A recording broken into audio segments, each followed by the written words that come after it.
ኦርቶዶክስ ለምን ሆንሽ ብትይ ለእግዚአብሔር መስጠት የሚገባኝን ትክክለኛውን ክብር ለመስጠት ነው ኦርቶዶክስ የሆንኩት። ቤተክርስቲያን ስትሄጂ ጸልየሽ መውጣት ትችያለሽ፣ ተሳልመሽ መሄድ ትችያለሽ። ቸርች ስትሄጂ ግን እንደዛ አይደለም። ከሄድሽ በር ላይ አባልነት ሞልተሽ ዲቴይል እንድትገቢ ያደርጉሻል።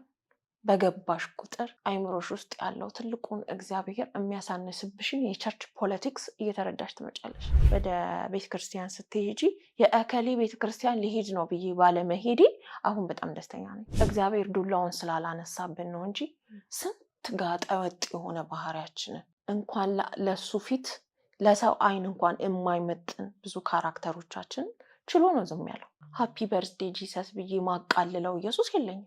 ኢየሱስ ክርስቶስ ቤቴ የንግድ ቤት አደረጋችሁት ብሎ ጅራፍ እንዳነሳው አሁን ጅራፍ ቢያነሳ ማን ሊተርፍ እንደሚችል አላውቅም። እምወደውን እግዚአብሔርን በትክክል የማከብርበት ቦታ ላይ እንዳለው ይሰማኛል። እግዚአብሔር ዲስሪስፔክት ከሚደረግበት ቦታ ላይ፣ መዘመር ከሚቀልበት ቦታ ላይ፣ እንደፈለገ ወንጌል ኮሜርሻል ከሚሆንበት ቦታ ላይ ግን ወተሽ ራስሽን ማዳን ትችላለሽ። ውሸታሞች፣ አጭበርባሪዎች እንደ ቢዝነስ የሚሰሩ ሰዎች ሞልተዋል እና እንደዚህ አይነት ነገር እምነት ላይ ብቻ አይደለም የሚታየው እና ደግሞ አንድ እምነት ላይም ብቻ አይደለም ብዙ እምነት ላይም ሊገኝ ይችላል። በምን አይነት መንገድ ይስተካከላል ብለሽ ታስቢያለሽ?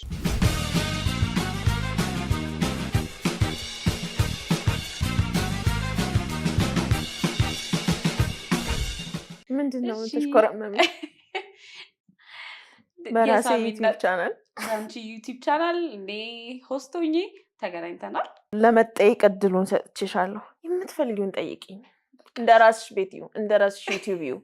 እሺ ካልሽኝ በጣም ብዙ የምጠይቅሽ ጥያቄዎች ደግሞ ስላሉ ቤቱ የኔ ስለሆነ ግን ያለመመለስ መብት አለኝ። ግን ጠይቂኝ ብሎ አለመመለስ ደግሞ ይከብዳል፣ ትንሽ ይከብድ ይመስለኛል። እና እኔ እኮ በቃ የሳሚ እናት ልበልሽ ልበልሽ ግራ ነው የሚያጋባኝ። የሳሚ እናትም ብትይኝ ቅር አይለኝም። ጺም ብልሽ ቅር አይልሽም? አዎ፣ ግን ሰሞኑን አዲስ ሳሚ ልውለድ መሰለኝ። እውነት ላድርገው ወልደሽ ማሳየት አለብሽ። ሳሚን ማየት የሚፈልግ በጣም ብዙ ሰው ይኖራል። ሳሚ ማለት ይሄ ነው ብዬ ሳሚን ወልጄላችኋለሁ ሳሚ ይሄ ነው ብለሽ ግን እንዴት ነው 24 ወለድ አይቻልም? እሺ ጽዬ፣ እንግዲህ ከቲክቶክ ህይወት በኋላ ያለውን ህይወትሽን አካፊ። ብዙ ልዩነት አለው ከቲክቶክ በፊትና ከቲክቶክ በኋላ። ልዩነቱ ምንድነው? የትም ቦታ መገኘታችን። በፊትም የትም ቦታ መገኘት ሰው አይደለሁም በእርግጥ ግን አሁን ደግሞ ሞር ሰርክልሽ ተጠነቀቂያለሽ። ሰርክልሽ በደንብ እየጠበበ ይመጣል። ደግሞ አክብሮሽ የሚከተሉሽን ፎሎወሮችሽን ምናምን እንትንም ማስቀየም ይከብድሻል እና ደግሞ ብዙ ጊዜ ኢንቦክስ ይደረግልሻል።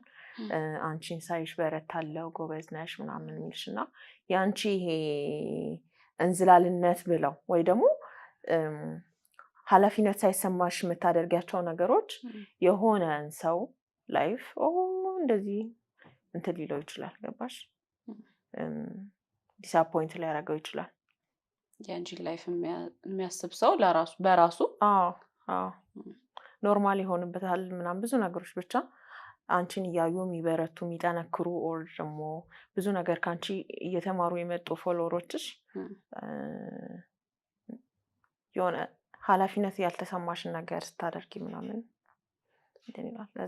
እንደዛ ነገር ስለምታስቢ ጥንቃቄ ይበዛዋል። በቃ ኑሮሽ ህይወትሽን ሙሉ ነው የምታካፊው እና በህይወትሽ ውስጥ ብዙ ሰው ነው አብሮሽ የሚኖረው። ለምታረጊው ነገር፣ ለምትሆኙ ነገር፣ ለምትሄጂበት ቦታ ትጨነቂያለሽ። ምክንያቱም ጥያቄዎች ይመጡብሻል። አንድ የተሳሳተ ነገር ብታደርጊ ለምን አደረግሽ? ከአንቺ ይህንን አንጠብቅም፣ ከአንቺ የሚጠብቀው ይህንን ነው መባልሽ አይቀርም።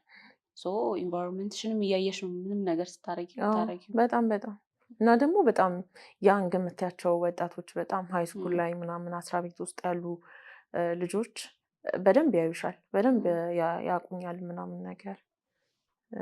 እንደ እናትም ደግሞ እኔን እያዩኝ ደግሞ ብዙ ሰዎች ይጽፉልኛል። ስለዚህ የሆነ ነገር ማድረግ ስፈልግ ወይ ደግሞ በቃ የሆነ እነሱን ታስቢያቸዋለሽ አንኮንሽስሊ የሆነ እኔ የሚከተለኝ ሰው አለ እና ይሄን ማድረግ የለብኝም ምናምን ብዬ ስለማስብ ሰርክልሽ ይጠባል። የምታደርጊውን ነገር እያሰብሽ አስበሽበት ምናምን ነው የምታደርጊው። ይሄንን እንደ ቲክቶክ ተጽዕኖ መውሰድ እንችላለን። አንቺ ምን ትያለሽ? እንደ ቲክቶክ ተጽዕኖ አልወስደውም፣ ግን ለእኔ ጥሩ ነው ብዬ አስባለሁ። ገባሽ?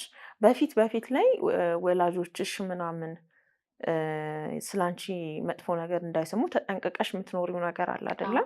የከሌ ልጅ እንደዚህ ያደረገች ላለመባል የምትኖሪው ህይወት አለ። ከዛ ደግሞ አሁን ደግሞ ሰፊው ኦዲየንስ አወቀሽ፣ ያ ነገር አደገ ብዬ ነው የማስበው። ማለት ፕሮግራምድ ነው የምትሆኚው፣ ያለ ሪዝን የምታደርጊው ነገር አይኖርም። በጣም እንድታስቢ ስለ ላይፍሽ፣ ዲዘርቭ የሚያደርግሽ ነገር የቱ እንደሆነ ራስሽን ቫሊዩ እንድታደርጊው ምናምን። ሰዎች ቫሊዩ ባደረጉሽ ቁጥር አንቺም ራስሽን ቫሊዩ ወደ ማድረግ ምናምን ታድጊያለሽ። እዚህ የሆነ ትልቅ ቦታ ከተሰጠሽ ቦታ መውረድ ይደብርሻል። እኔ ሁሌ አይምሮሽ ደግሞ አንቺ እንደዚህ ነሽ ተብሎ በተነገረሽ ቁጥር ይለምደዋል ያን ነገር። ስለዚህ የሆነ ትልቅ ቦታን ኤክስፒሪየንስ አድርገሽ ትንሽ ቦታ መቀመጥ ይደብርሻል እና እንደ ተጽዕኖ አላየውም። ጥሩ ነው ብዬ አስባለሁ። ለእኔ እንደ ጥሩ ነገር ነው ብዬ ነው የማስበው። የሰውንም ህይወት ኖረዋል